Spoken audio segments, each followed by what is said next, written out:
Hai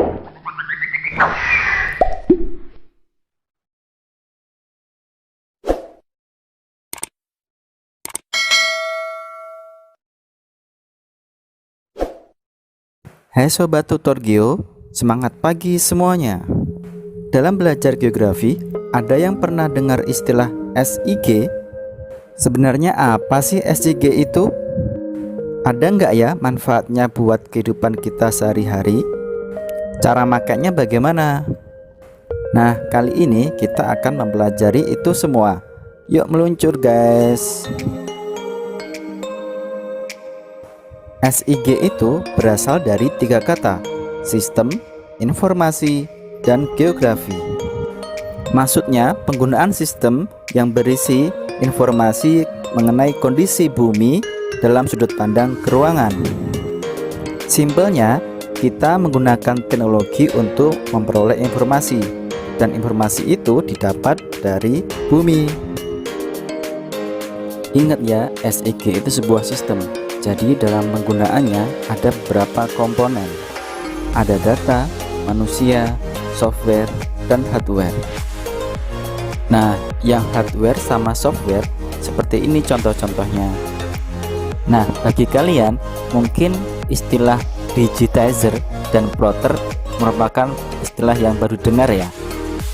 Nah, kalau digitizer itu perangkat yang berbentuk seperti papan yang ada beberapa tombol dan pena yang digunakan untuk mengubah peta analog menjadi peta digital.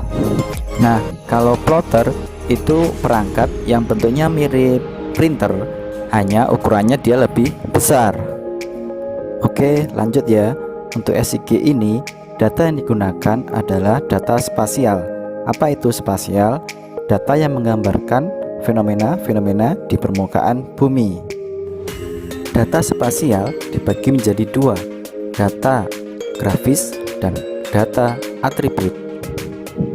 Data grafis itu berupa titik, garis, dan area. Nah, kalau data atribut itu intinya berupa tulisan, bisa angka, huruf, diagram, atau tabel. Contohnya, angka jumlah penduduk, persebaran jumlah penduduk, dan seterusnya. Data spasial ini bisa kita dapat dari berbagai sumber. Contohnya, dari Google Earth atau dari hasil penginderaan jauh dan yang lain. Nah, dalam tahapan kerja SIG cuma ada 4 ya. Cuma input data, terus dikelola, dimanipulasi, dan dianalisis, jadi deh hasilnya dalam bentuk peta atau laporan.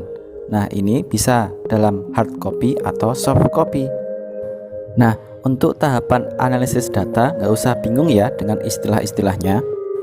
Untuk klasifikasi itu maksudnya mengelompokkan data sesuai dengan kelompoknya.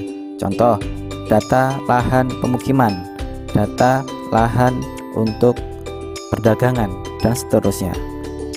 Kalau overlay itu penggabungan atau penumpukan data sehingga menghasilkan data yang baru. Kalau networking itu analisis peta yang mengaitkan data dalam bentuk titik dan garis yang saling berhubungan. Terakhir ada buffering ya. Buffering itu cakupan dari beberapa area atau titik di daerah tertentu. Jadi sekarang sudah tahu nih SIG itu apa dan cara kerjanya gimana. Lalu apa manfaat SIG itu? SIG itu manfaatnya banyak banget, baik itu di bidang sosial, kesehatan, pendidikan, dan lainnya.